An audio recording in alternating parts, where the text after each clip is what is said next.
So in light of International Women's Day, we thought we'd set up this event here just to talk about some personal finance and estate planning, especially for women in particular. And since it's a lovely small group, it's a great avenue for you to be able to ask all the questions that you need while you have the experts sitting here at the front. So, how do I get this to start? Yeah.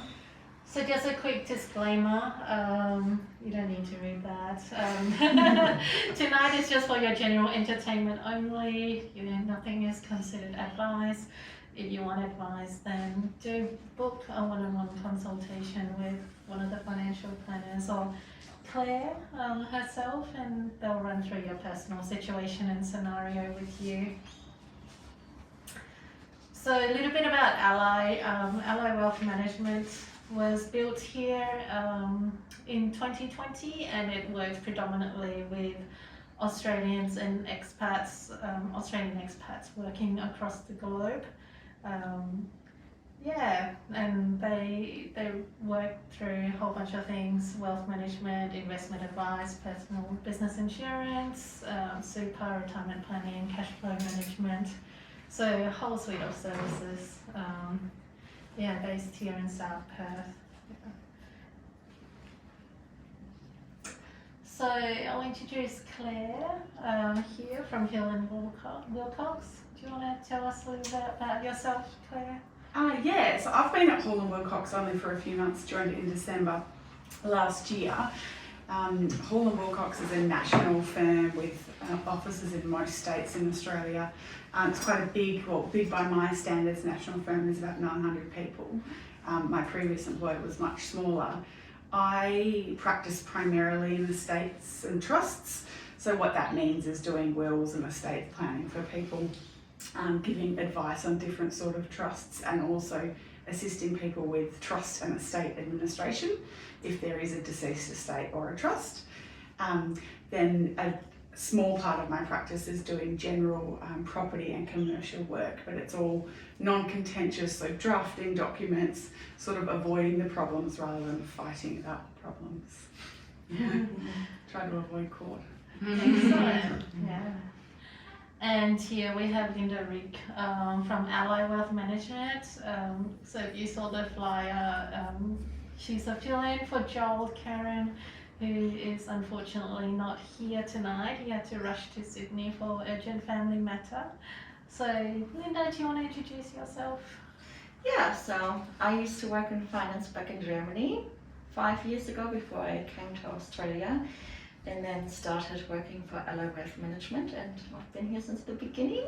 I'm very happy, and I'm the paraplanner here, so I help out Joel wherever I can, and I'm responsible for the documentation and everything else that needs help. Excellent. And we have Jarrad from Global Financial Consultants based out of Singapore joining us today. Yeah, do you want to introduce yourself? Sure, thank you, Linda. I'm the token male of this evening, speaking when asked questions. We've been up in Singapore now about 9 years. Work with Australians all over the globe when it comes to financial planning. And I think we're probably up to about 27 different countries now. It certainly makes the work quite different, quite varied, and as Linda sort of alluded to, across a multitude of areas. So look forward to this evening, and please fire away with good, bad and indifferent questions tonight, and hopefully get a lot out of it. Yeah, thank you. So tonight we're not going to bombard you with a lot of PowerPoint slides or anything like that. We're just going to run through some big topics and jumping into general questions after those topics. So feel free to ask questions along the way as they come up, if you remember, or we could just leave it open to a big Q&A at the end. There's a little sheet there that has some notes about today. Linda, do you want to pass those around? Yeah. And some pen if you want to write some notes for yourself and everything like that. Yeah, so feel free free to help yourself to one of those.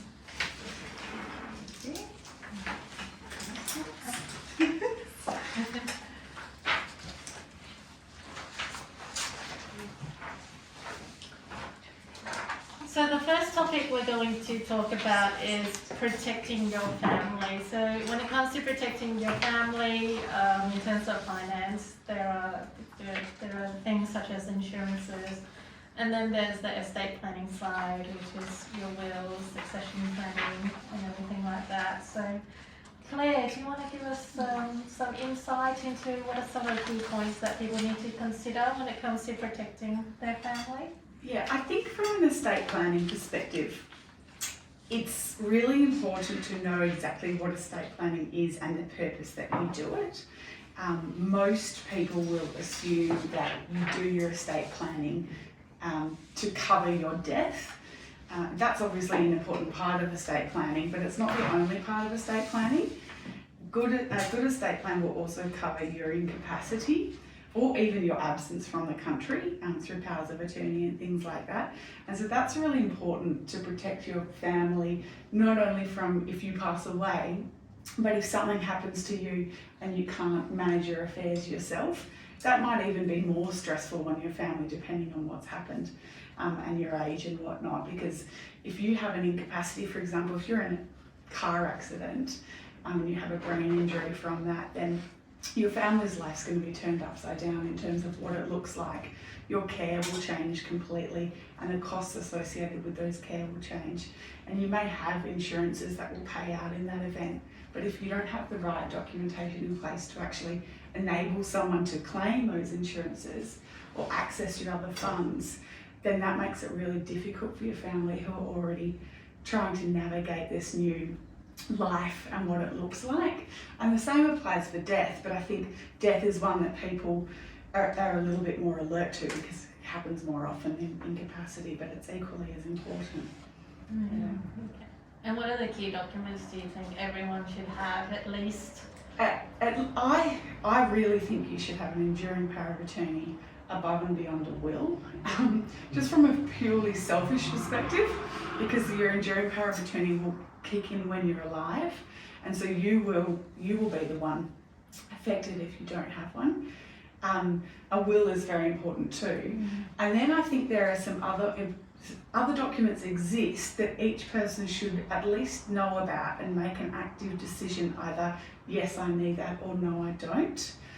The first from Australians, working Australians, is a superannuation death benefit nomination. So it's like a will for your super. It's really important to know that your will is different to that document and to get that in place, particularly if you have insurance in your super, because it means it could be your largest asset or your second largest asset for a lot of people. Enduring power of guardianship. So this is a much less known document, but it's where you delegate. It's not appointing a guardian for your minor children. It's appointing a guardian for yourself. So if you're incapacitated and you don't have capacity to make a decision about your own health treatment or your personal decisions, like where you live, who carries out your care, things like that, it's actually the guardian that you appoint in this document who has authority to do it. And so I think you need to at least know about that document and decide whether you feel that you have a risk that needs to be satisfied by doing that. And finally, an advanced health directive, which also covers health decisions. But instead of delegating the authority so that someone else makes the decision for you, you actually preemptively make decisions about your future medical treatment in different circumstances. That document isn't for everyone, so you just have to have a think about it. Oh, that's very interesting. Yeah. And from a women's perspective, do you find that there are a lot of, do women normally take care of this, or normally the men of the household, or what do you find? I guess historically men probably run the finances of the household, very historically, but I think women are actually the drivers for getting estate planning done, like drivers for most things, organising, making everything's in order.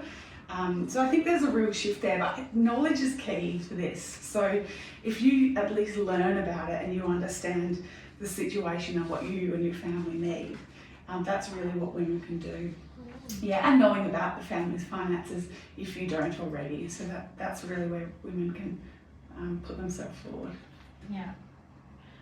And Jarrad, normally estate planning and wealth management typically goes hand in hand. In terms of protecting your family, what do you think women should be? Look, a very broad question, I guess, but a couple of important things, I guess, or perhaps even the common mistakes that we see. Number one is the emergency fund, having 3 to 6 months of your expenses in the bank, literally just cash, and either in joint names. Obviously we work with expats a lot, so when it comes to expats, it's important to have money in your own name due to access of funds, and accounts should be frozen if something happens. So that's probably a big one. If it sits in the offset account or it sits in the bank, it is designed to do nothing. The returns are terrible. They're supposed to be terrible. People get very carried away about, I think, having cash in the bank and having it not working for them, but that's exactly what it should be doing. And it sort of comes back to that, that question that I think is so important. If your mum or your dad or your brother or your sister asked you for $1,000, could you come up with it? And I think if the answer is no, you have a real problem. That money should be in the bank. The other one, as Claire sort of alluded to, is the insurance side. Life insurance, health insurance, disability insurance. But I think from a sort of family perspective and family planning, the most common mistake we see made is, as the only male here, I'll put my sexist hat on, working male, trailing spouse, or housewife, looking after the kids or looking after the household. And it's typically assumed that she doesn't need insurance, which is a terrible decision. Because if you think about all of the jobs that that non-working spouse does, from picking up the kids to looking after the house to every other job that takes place, if you had to employ someone to do that, that would cost you a fortune. And I think that's what really needs to be considered. So what would it actually cost, either in the working spouse taking time off, or care or treatment or whatever else was required? I think that's probably the other common gap that we see, not being considered enough. So talking about mistakes, Claire, what do you think are some of the biggest mistakes people make in terms of estate planning? Not doing it. Yeah. I think the stats are still that 50% of adult Australians don't have a will. And that's probably, in my mind, for 2 reasons. One is because people think they don't need it because it will automatically go to their spouse, which isn't the case depending on how assets are owned. The law certainly doesn't say your spouse gets everything if you die. And then the other, I think, thing holding people back is everyone thinks they have time to do it, and they associate estate planning with being old. And they associate it with some sort of nexus with death. So, particularly as they get older, it seems to be worse.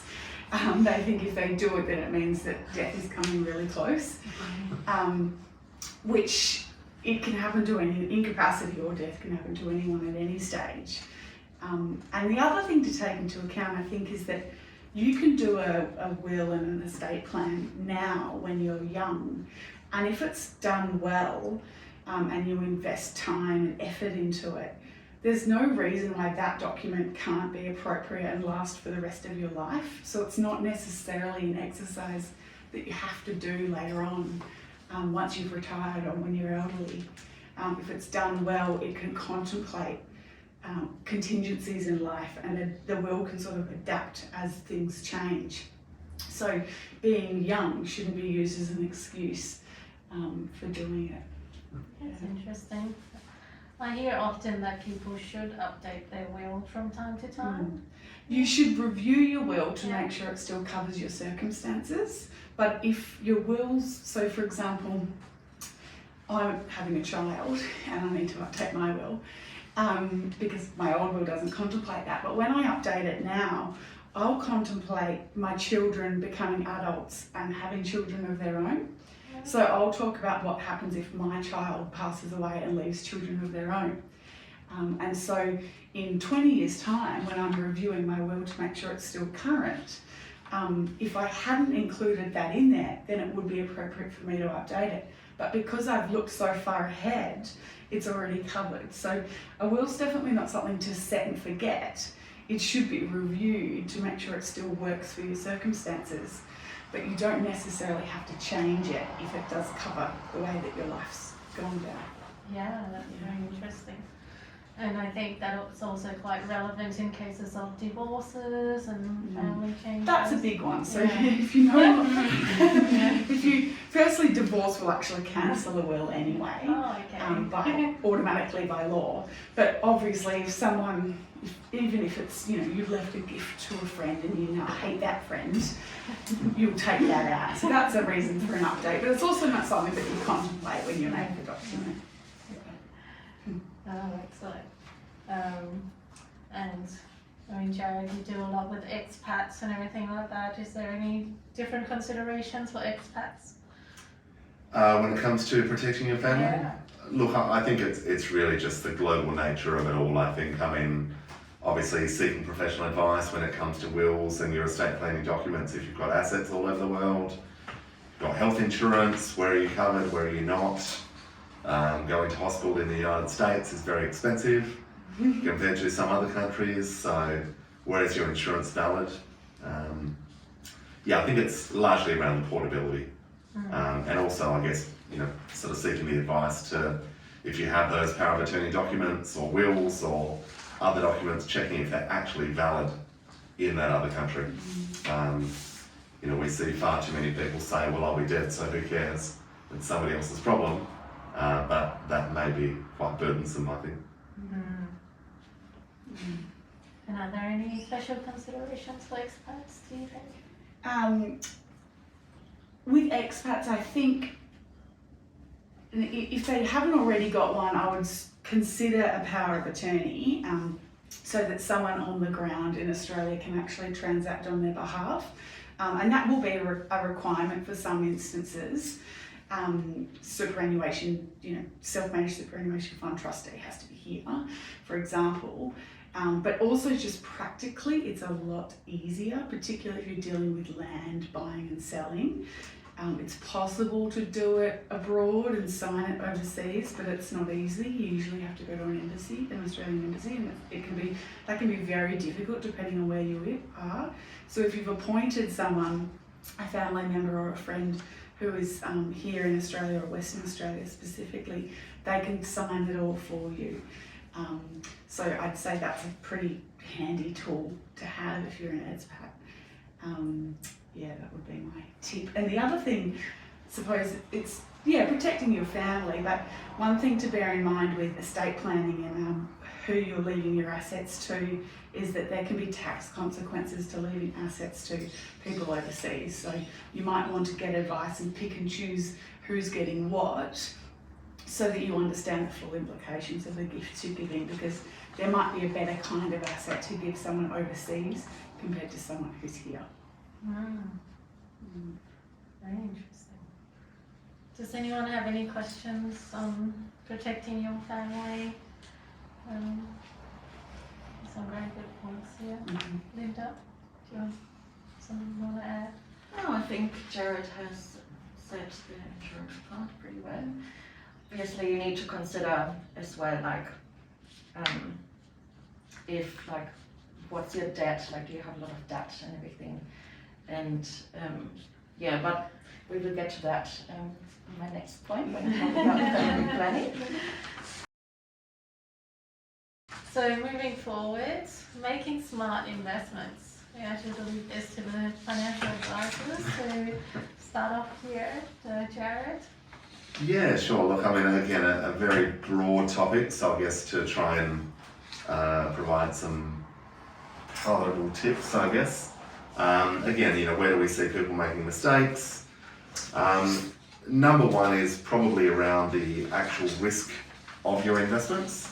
And given that Russia is currently taking over the parts of Europe as we speak, naturally we've had a bit of a decline in stock markets. January saw 10 to 20% wiped off valuations. depending on how you're invested. And one of the common reactions to that for a lot of people is to panic.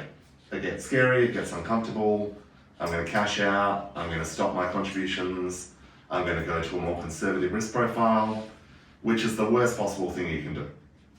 So you need to, and I must say that the data supports this. Women are far better at this than men, much more level-headed, much more rational, I guess, at sort of sticking to that risk profile. So if you find times are getting tough, either don't look at it, if that makes you uncomfortable, but also rebalance the portfolio. So, if you find that now you've got less exposure to growth assets, being shares and property, buy some more. If you're contributing every month, contribute more, if you can afford to.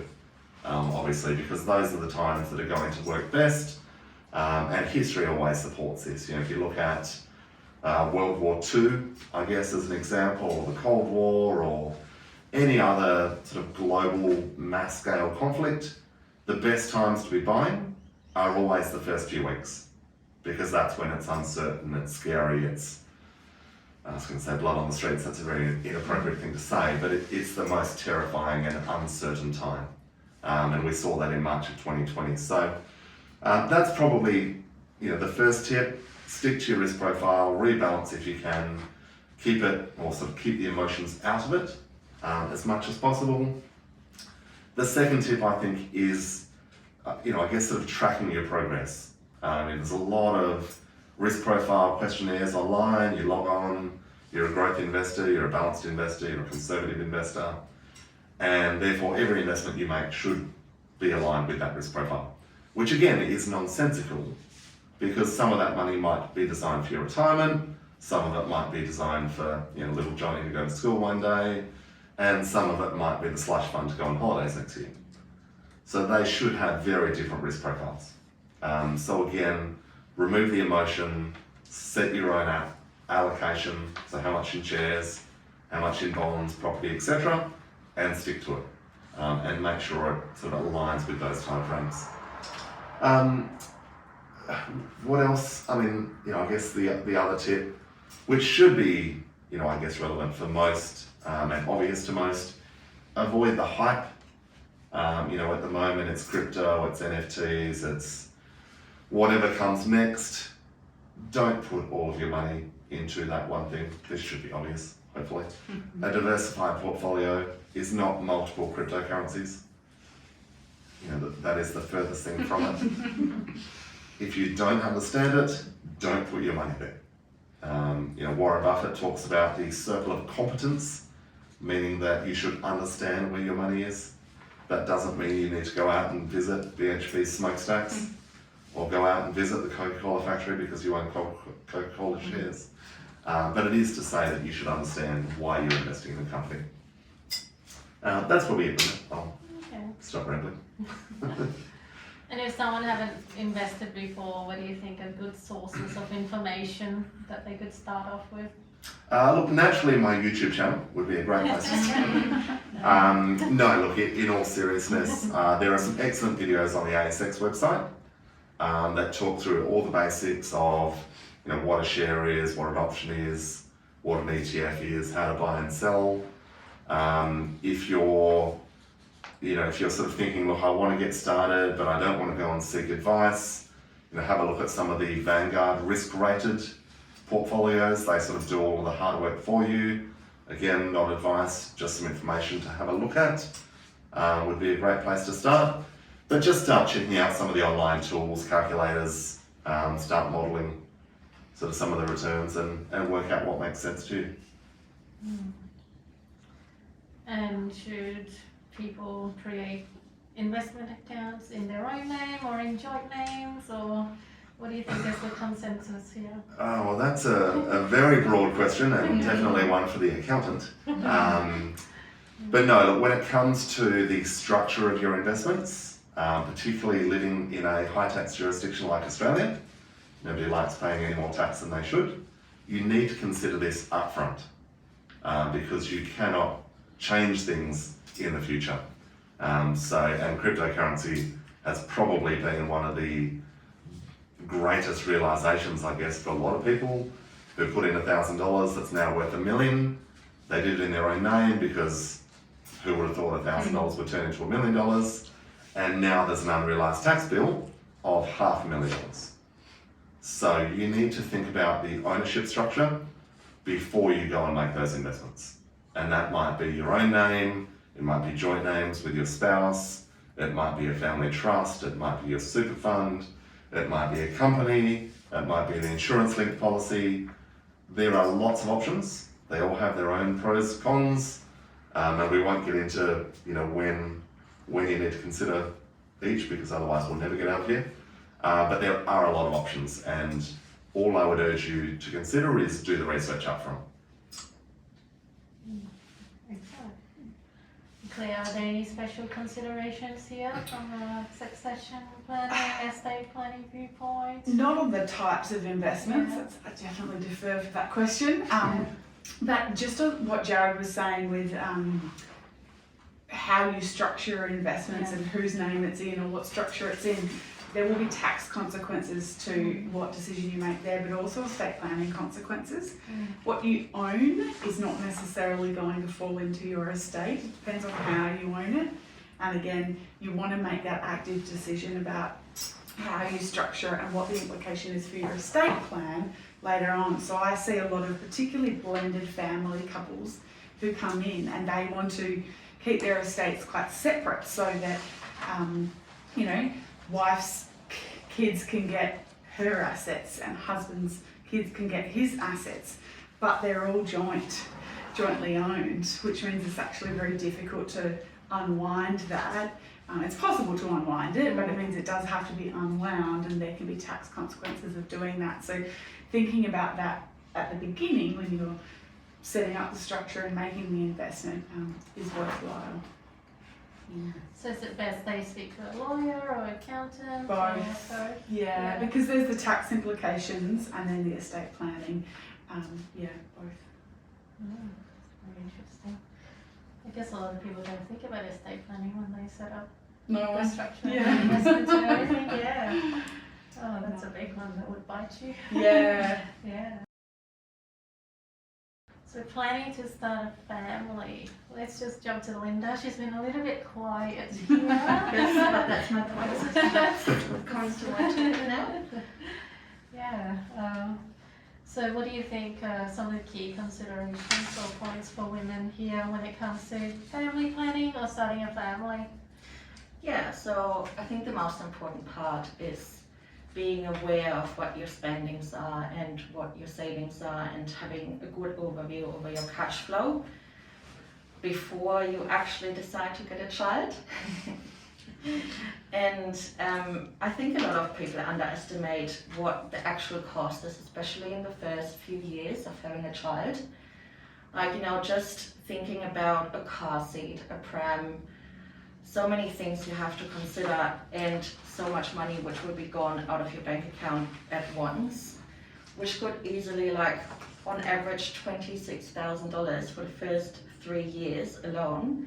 So you really want to be prepared of, have a good overview. What's my cash flow like? Do I have any debt? Do I have mortgages? What are my repayments? And yeah, I actually had a good article about a friend of mine sent a good article to me about a family that wanted to started thinking about children, and it was basically the woman asked the man for $50,000 because she would stay at home, and would stay at home and lose a lot of money for not going working, stay at home, being a stay-at-home mom, because most of the time the woman would stay home and take care of the children while the man goes to work. And it's a really interesting discussion, or a really interesting viewpoint, to think, does the man actually owe me money if we are starting a family, and the woman has to basically just sit at home or lose income, because like the reality is like you have to stay at home at least for a couple of months. You can't just go straight back to work after just giving birth. So, but I think what that post or what that newspaper article was about is that you have to start communicating with each other before you know, make plans about children or starting a family, growing your family. Communication is key, and you have to be on the same page and work together and Absolutely. I think money is kind of a taboo topic for a lot of couples, and they feel quite uncomfortable talking about this with each other. But it certainly helps being able to talk about it, have everything out on paper before possibly marriage or children, and then you can understand and meet each other's expectations. I mean, I know one of my sisters will preferably dress her children up in Gucci and Tommy and Louis Vuitton, and the husband's probably happy to let them wear Kmart, you know, so you have to manage expectations and costs and everything there as well. Huge expenses for children. Did they say the average, what was the average amount that families usually spend per child by the time they're 18? It depends on your income. It could go from, like, if you're a low income family, it could go from 170,000, which I think is calculated very low for 18 years, to 400, 500,000 as a middle income earner, and up to $1 million, to be honest. There is no maximum if you if you have the money, there's probably no maximum of what you can spend on children. Where's the most of that money go? So most of the money would, like the first 3 years, like just getting started, and then childcare is another big chunk of money that will be gone.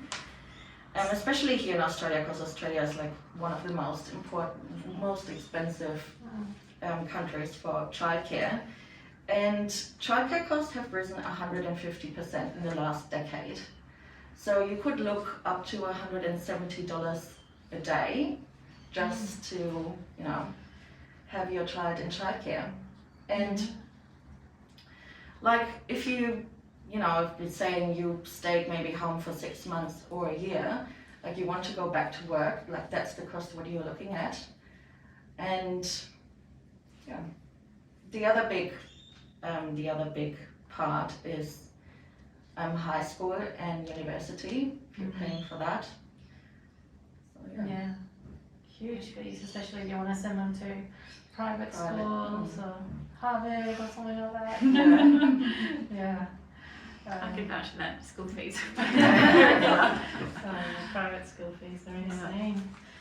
I think in Singapore they start at 20 grand, realistically probably 30, because their school trips are to Japan or to Europe or somewhere, not somewhere out in the backyard.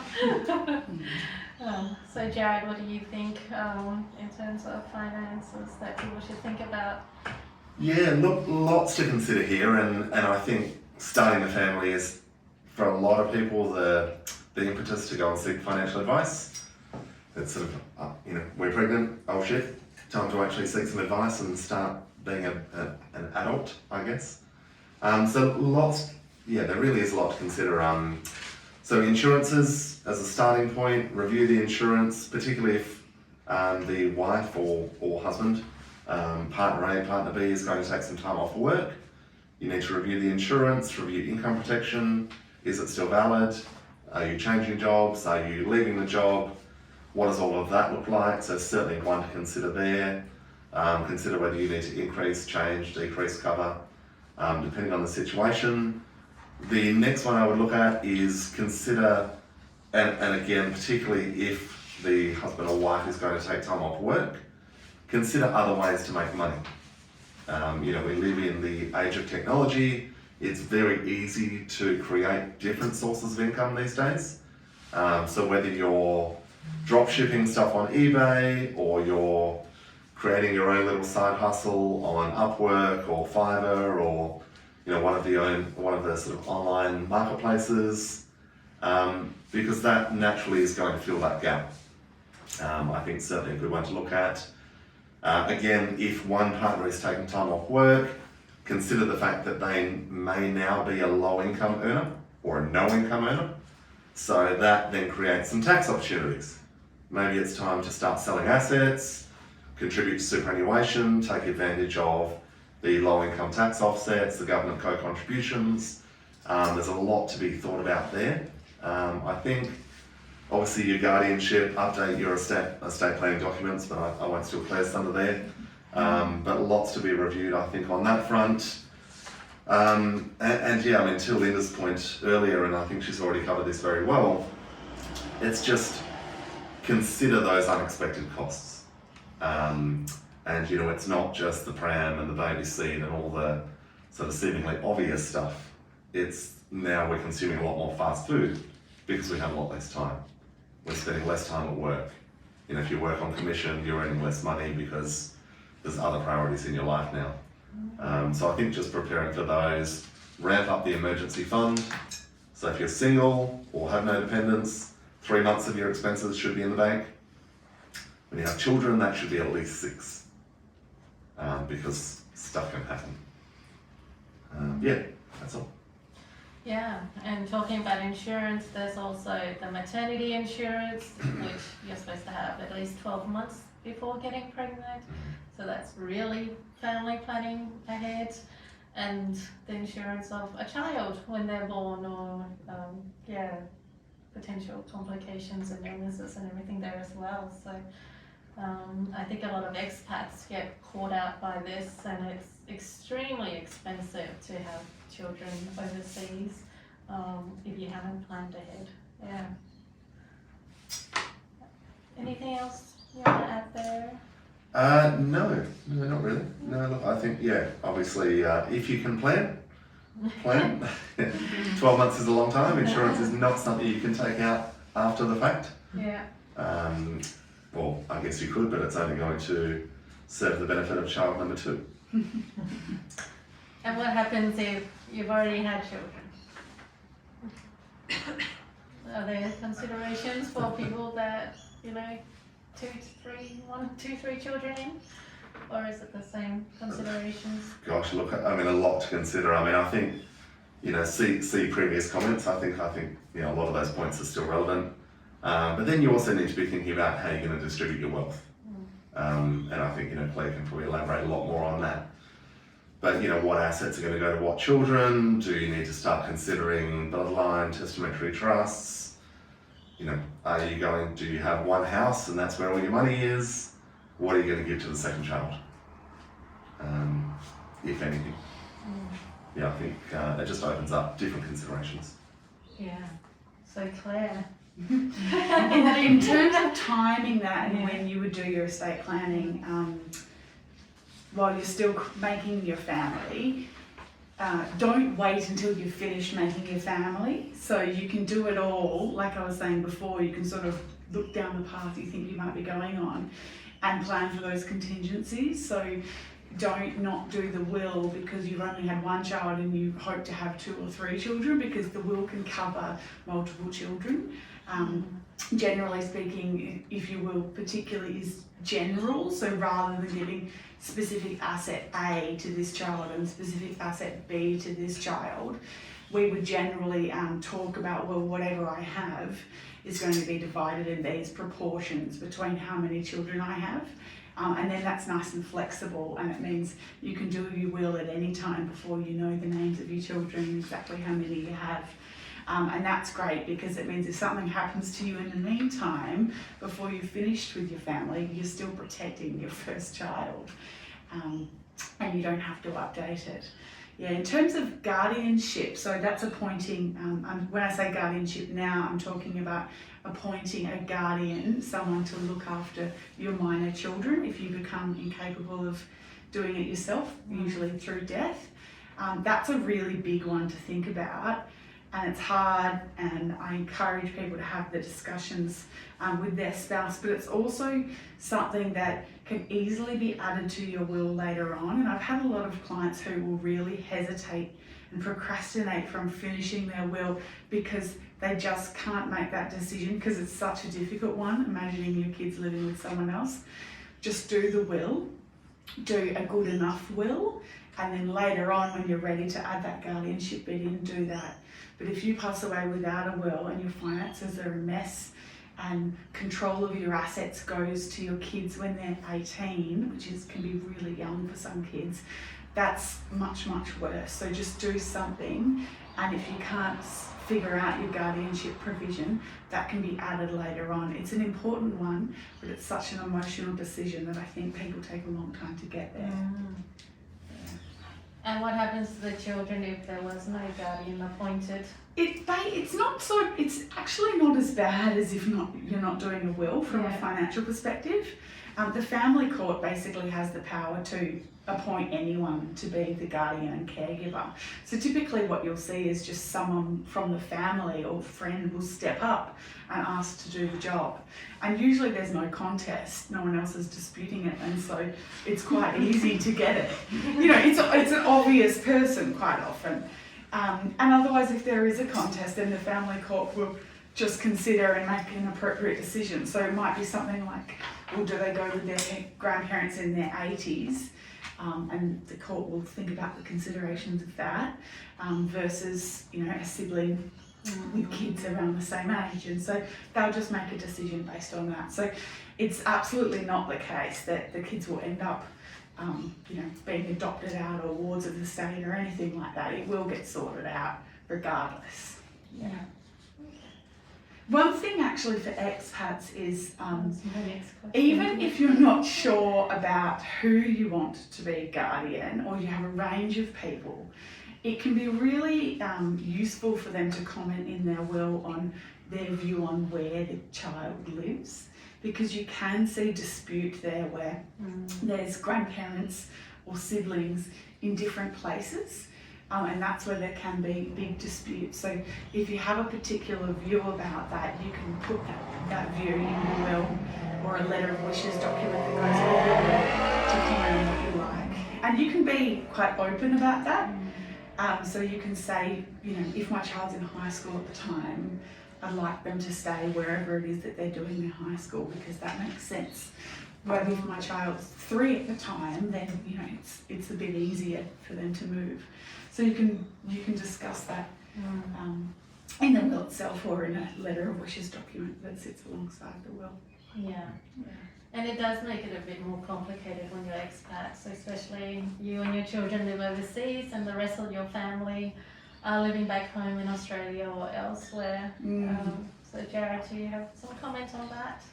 Yeah, look, it absolutely does. I mean, I think you also need to consider temporary guardianship nominations. So somebody who would look after the kids while the permanent guardians essentially come and get them, basically. And that's probably one that doesn't really get thought about a lot, because particularly in very efficient countries like Singapore, those documents need to be in place. They need to have the ID documents for the children.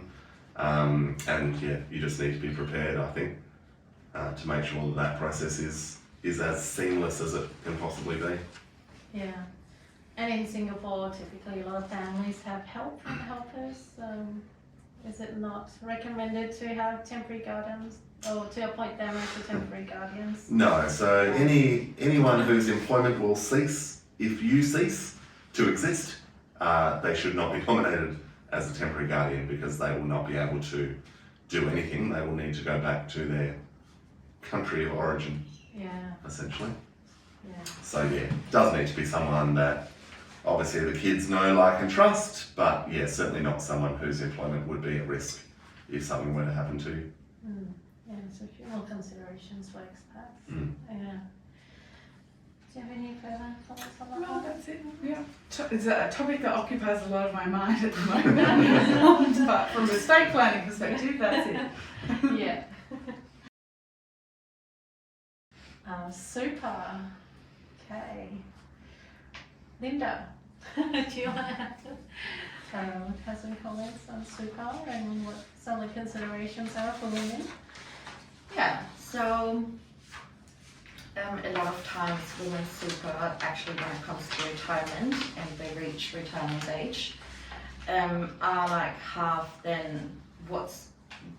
the balance than a man's superannuation would be like.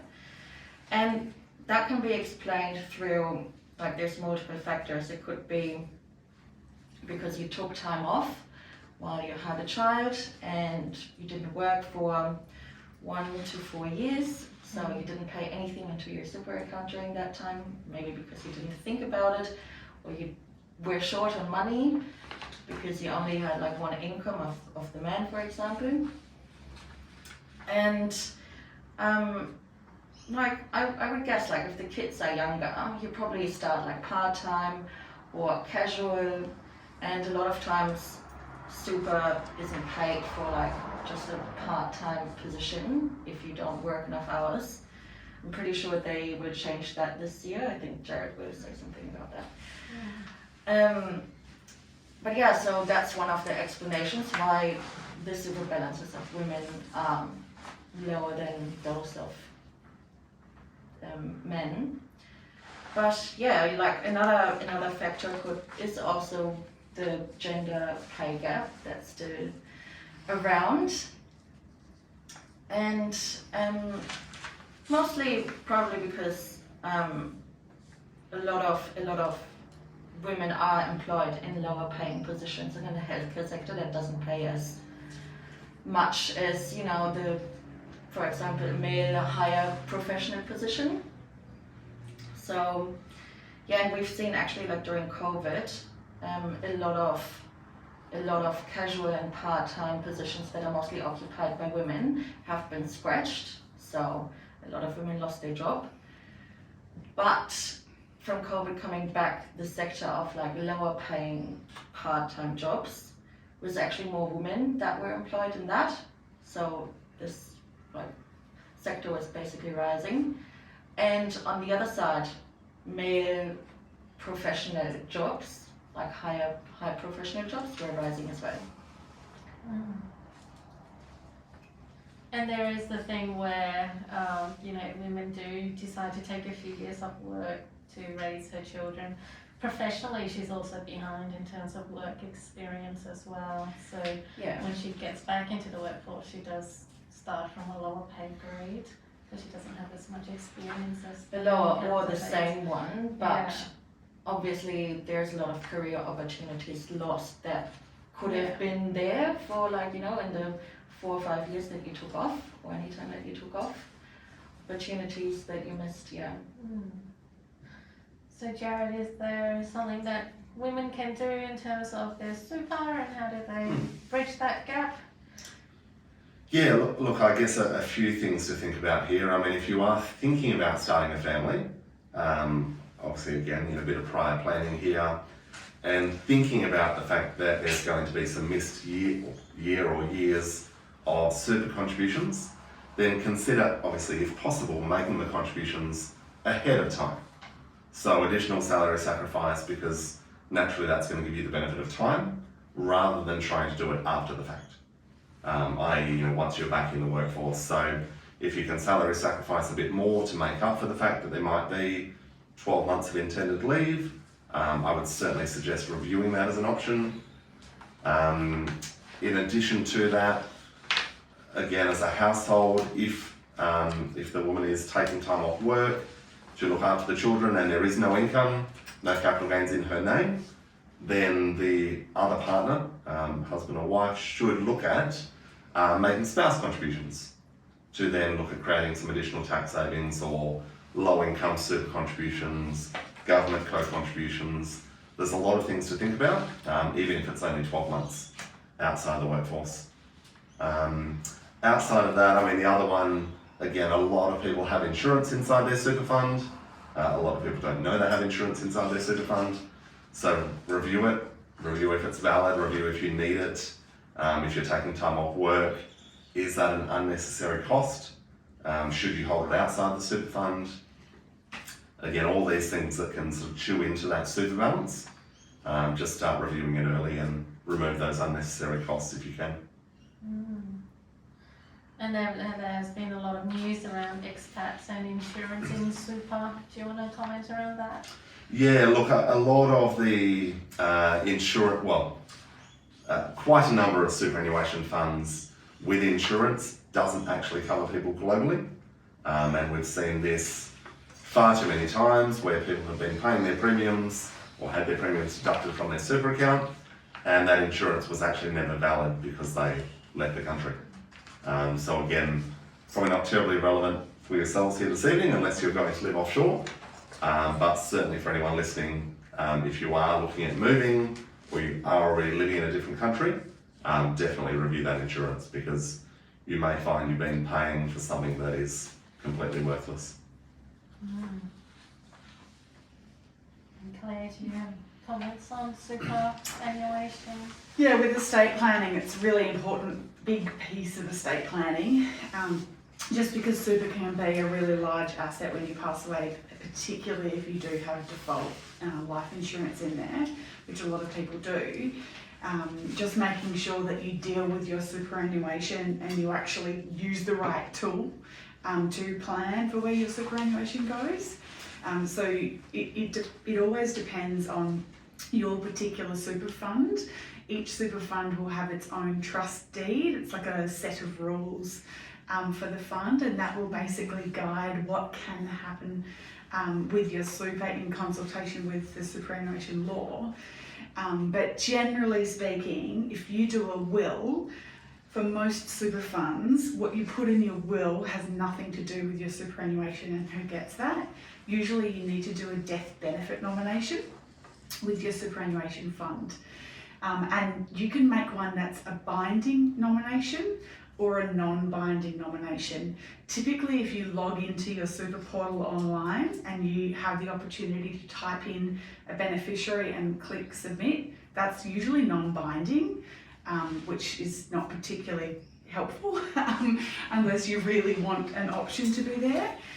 Generally, to make a binding nomination, and again it depends on the fund and what's in their deed, but it will be in the fine print online. Usually you need to print out a form, sign it in front of some witnesses and post it back to your super fund for it to be binding.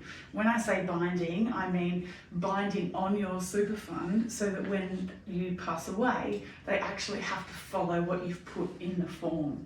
They have to pay the money to the person you've nominated.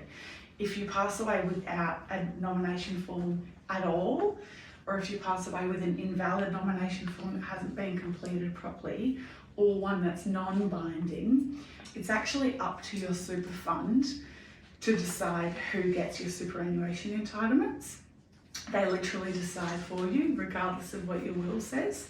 There's a real limit on who they can pay it to, only certain people, so generally speaking, spouse, children, or your estate, with other sort of more detailed classes of people that could get the payment, but they decide who. So if you pass away without a nomination and you've got a husband and 2 kids, your super fund might give 100% to your husband or might give 50% to your husband and the rest to the kids.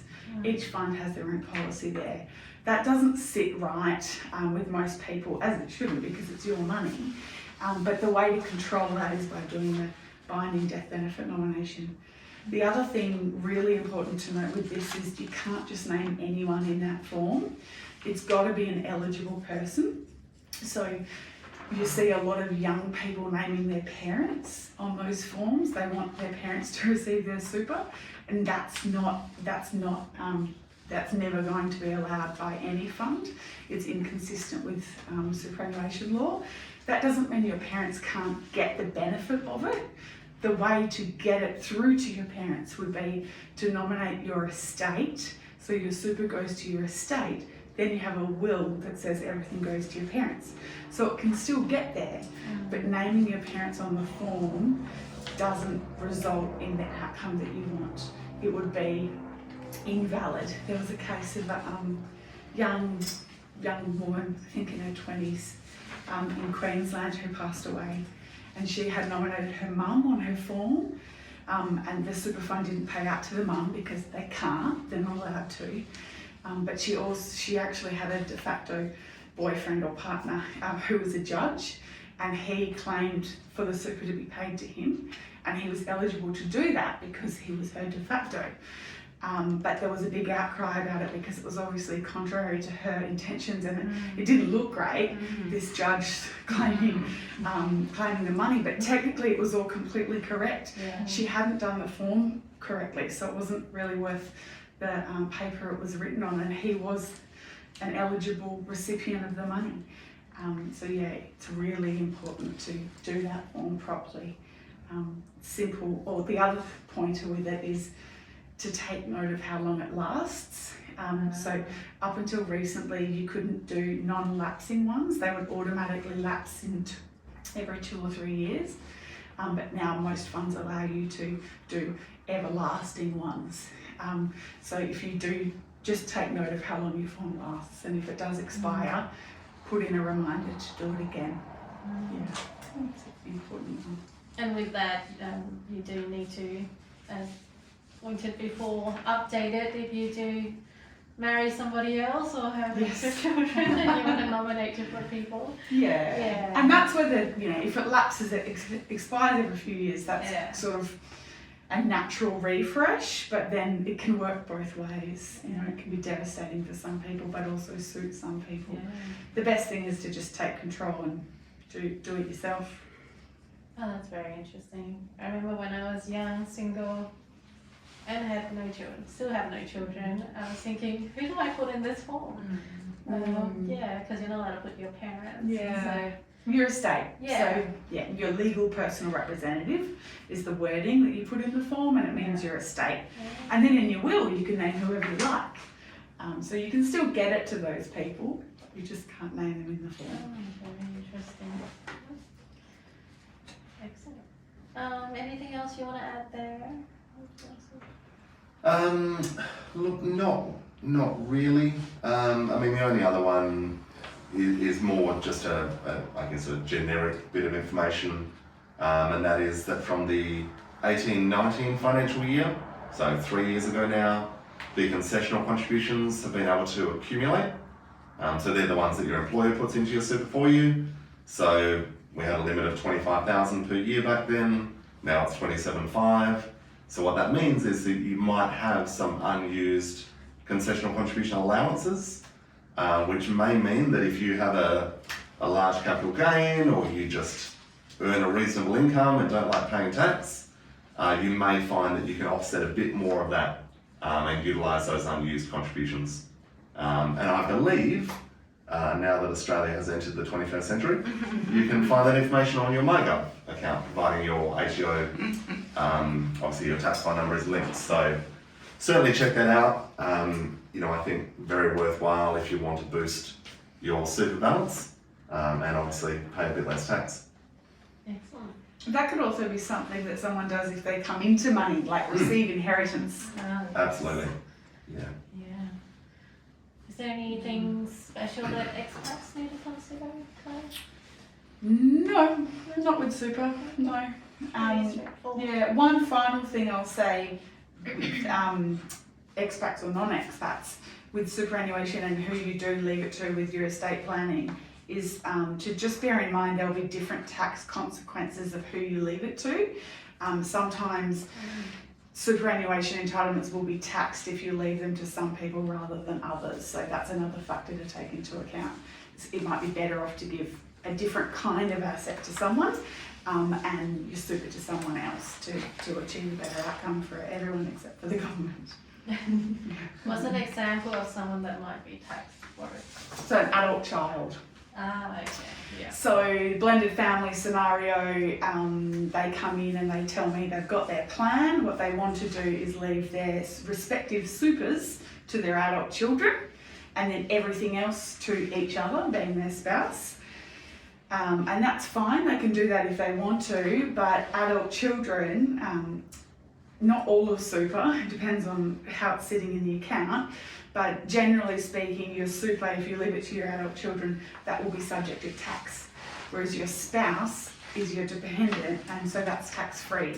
So I would flip that, as long as the numbers work, and say, well, why don't you leave your super to each other because that's tax-free, and give the children some other kind of asset that's not going to be taxed. Ah. Oh. Very interesting. If your spouse works, are they still a dependent? Yep. Okay. Even Just making if sure. even if you didn't work and they worked, Yeah. there's just a dependent. Yeah, for Okay. superannuation. Money management. Should I leave the floor to you? Well, Lena's looking at Jarrad. Yeah. Okay. Okay, general money management tips. Where to start? I mean, I guess a few sort of general tips here. One of the big ones we get asked a lot is budgeting, cash flow. How can I track my expenses? How can I save more money? And there's a myriad of apps. I log onto Facebook and you'll see ads for 1,000 of them. And then as soon as you've started searching for them, you'll see 1,000 more. Personally, I'm a big believer in make your tracking as painful as possible. And by that I mean use an Excel spreadsheet, use a pen and paper, because the more painful you make it, the easier you'll find it to spend less money. So, if you go out and you buy the coffee, go and buy lunch, you know that at the end of the day, you've got to write that down. And then it becomes a nuisance. So that's probably my very basic old school tip when it comes to tracking your expenses. Linda touched on a good one earlier around couples and money. Yes, money is probably the number one source of conflict and divorce all over the world. And that is probably never going to change. Certainly not in our lifetime. So naturally, the more openly you can talk about money, the better. I'm a big believer in having both separate and joint finances. And by that I mean having all of your money combined and no ability to spend money without the other one knowing, I think is a bit over the top. That is just my personal opinion. But I think you need to have joint money goals. There should be joint savings accounts, whether that be for holidays or whatever else you want to do together, buying a house, buying an investment property, buying a pony, whatever it may be. Having those joint accounts and tracking the progress, I think is very sensible. Talking about, whether the kids go to public or private school, whether you want to help them buy their first house. We find when we start discussions with a lot of our clients, that's when these beliefs all of a sudden surface for the very first time. And these are people who've been married for 5, 10, 25 years, but never had the discussion. So it can be a taboo topic, but we sort of call it the money date night. Pick a night a week or a night a fortnight and just talk about money. Have a set agenda if you want to be very formal about it. But I think it's a very good idea just to get those ideas out on the table. I'll probably leave it at that. That's Yeah. my tips. And then with that, it also comes with mapping out your goals. What does your retirement look like? What kind of house? Where do you want to live? Do you want to live on an island, or do you want to live on a farm, or do you want to live in a big city? So just mapping all of those things out and just really seeing how your money fits in there and whether you need 5 extra jobs to meet the retirement goal. Yeah. Or just to have a really sensible savings plan or something like that. Yeah, look, that's exactly right. I mean, it's the old saying, if you don't know where you're going, any road will take you there. And it's exactly that. I mean, if you're in your 30s or 40s, I mean, it really doesn't matter what age. It's much easier to get to the end goal, see if you know what the end goal is, but obviously with time on your side. A lot of people we meet think, oh my goodness, how could I ever afford to retire? When in reality, all they need to do is save an extra $150 a week, or whatever the number may be. So yeah, certainly the earlier you do it, the more you can automate your savings, out of sight, out of mind. Make sure the money leaves your account as soon as it lands in your account. When it comes to any of your investing, the pay yourself first mantra. Just get the money working for you. You'll find it's very easy not to spend the money when it's not in your bank account. And Linda, do you have any insights? Yeah, I think tracking is really key here because like otherwise you just underestimate what you really spent in a month. Like you think about like your phone bill, your streaming subscriptions, all those little things will add up. And then like nowadays, in modern days, you also have afterpay, very dangerous for some people. You think, oh, just like another, $30 a week or every 2 weeks. But yeah, you make one purchase after the other, you forget when is the end date, how much is left. So really track that and have it in one place and not just your bank account and afterpay and whoever you owe money to, which platform. So yeah, just consolidate and track. Yeah, you made a really good point about debt. Yeah, it's very dangerous how debt is utilized these days. Yeah. You could literally spend your month's wages before you even get it. Yeah. Do you have any tips on money management and debt management, Jarrad or Linda? Look, I mean, from my perspective, there's bad debt and there's good debt. There are different schools of thought when it comes to repaying your debt. Some people sort of look at it as the snowball approach, pay off the smallest one first because it gives you the momentum. Financially speaking, pay off the most expensive one first. After pay, before pay, never pay, all of this garbage out there, get your wage before you've even earned it. And what a terribly stupid idea. If you actually need it, great. But minimum repayments, no. Get rid of it, immediately pay off your credit cards every month. If you can't, then cut them up. I met with a client just recently. She had a personal loan, not a very large one thankfully, and it was just a short-term loan. She was paying 49% interest. Unbelievable. From a very common household provider, we're not talking loan sharks here, and just terrifying.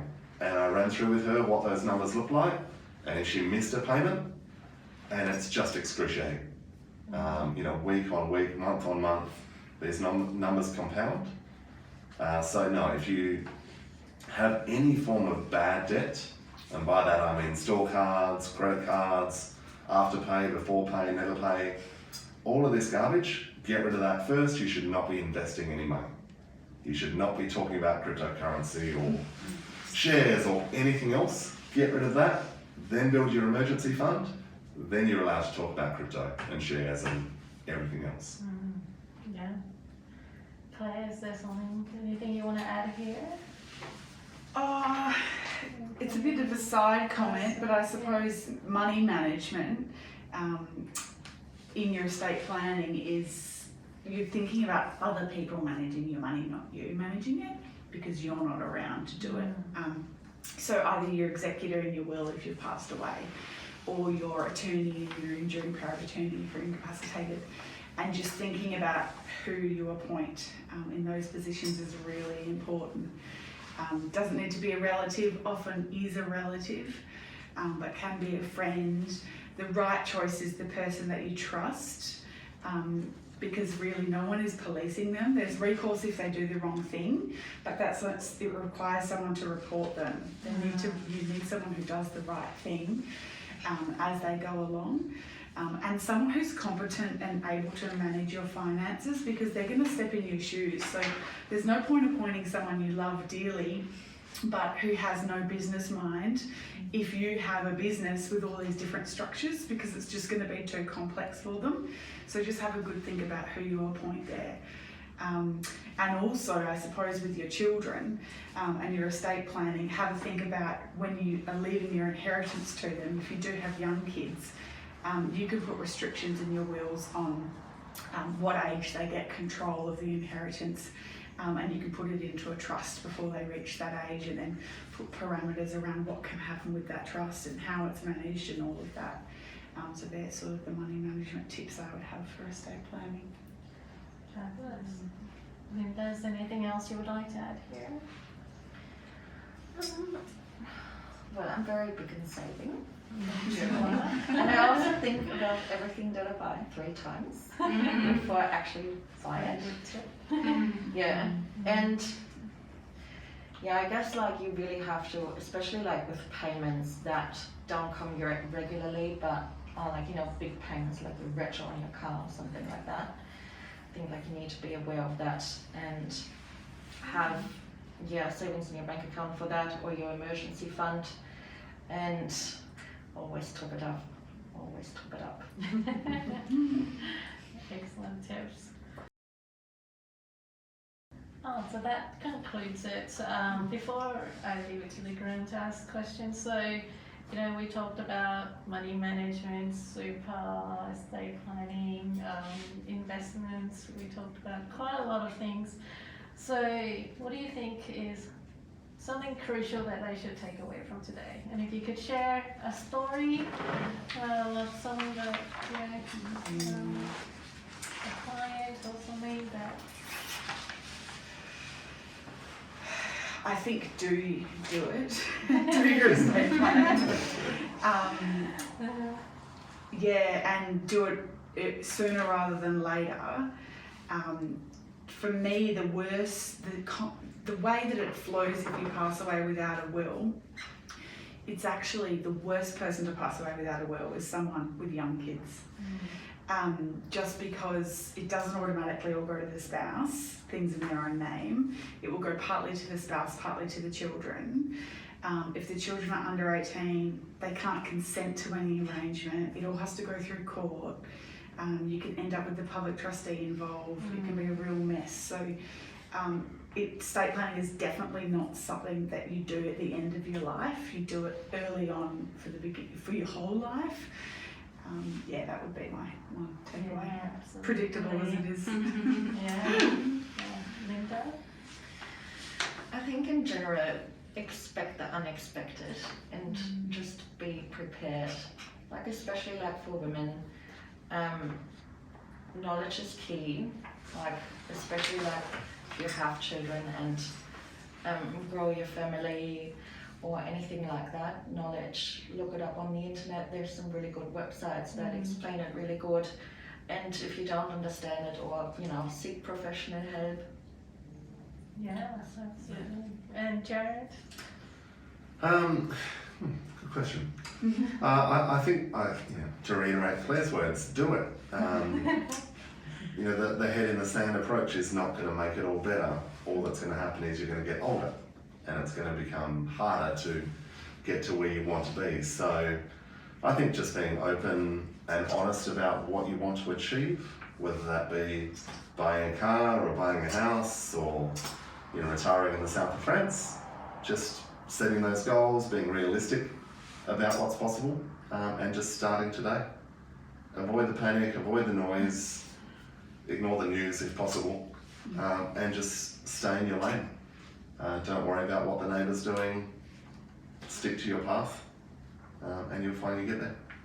Yeah, that's a very good point, not worrying about what your neighbours are doing. I think a lot of people spend their time on Facebook and Instagram, and they get a lot of envy or jealousy seeing their friends on the holidays and trips and new handbags and everything, and they try to keep up and everything and blowing their money out of the water, trying to impress other people. Yeah, so very interesting. Anyone have questions for these 3 experts here this evening? How expensive is a wheel? It depends on your affairs and where you go. It can start at maybe $300 and go up to $8,000, depending on your affairs and where you go. Okay. Yeah. So it really depends. There are cost-effective solutions to it, but there's also a premium for depending on what it is that you have. So have anyone used like the what you call that, the kits from like Australia Post and all that? Are they binding? Yeah, kits from Australia Post or online wheels. It's better than nothing, usually, but you don't know what you don't know. And you can end up causing a lot more cost later on resolving it. So just, if you don't fully understand all the laws and concepts behind it, you can put something down and it reads fine to you, but the effect of what you've written, you might not realise, the effect. So they can be fine, and look, it is better than nothing. But yeah, I think it's a worthwhile investment to get advice from someone who knows all of the context to it, because sorting it out, going to court later, is way more expensive every time, even if your affairs are simple. So this is one thing it's interesting. People will often say, oh, it's taking a really long time to sort out this person's estate and their affairs are so simple, or it's really costly and they don't have much. Validity of wills and going through the court process, the process is the same regardless of how simple or how much money you have or don't have. So really, if you just get it right at the beginning, particularly if you don't have much in your estate, it's more important, because if you don't get it right, it'll cost a hell of a lot more to resolve later. Very good point. Always worries me when I see those wheel kits. We used to, where I worked previously, we had like a monthly, it was called book club, but a business would come in and there would just be different things on display that you could buy from the book club. Usually quite handy little household things, but like once a year there would be a will kit in there. I was just ban anyone from buying that. So you said when you divorced, a will is cancelled. Is that like Yeah, so I think it's from either 2007 or 2009 in WA. If you get divorced, any will that you have at that point in time will automatically be cancelled. But that's on the actual act of divorce. I'm not a family lawyer, but I think it's when the courts issues what's called a decree nisi. I think that's the terminology. For most people though, you usually want to take that person out of your will before you get to the point of divorce, because you already don't want them to get it. So, and divorce can take a while. So I wouldn't wait for the divorce to come through before you change your will. change the will first? Change your will once you don't like them anymore. And if you do that, then you can put something special in the will to stop it from cancelling automatically when that divorce comes into effect. Yeah, but usually divorce can take a while, so take control of it and do it when you no longer want to leave it to them. That's why we have a women's only session. Any other questions? Somebody's back there. Not from me. Thank you very much.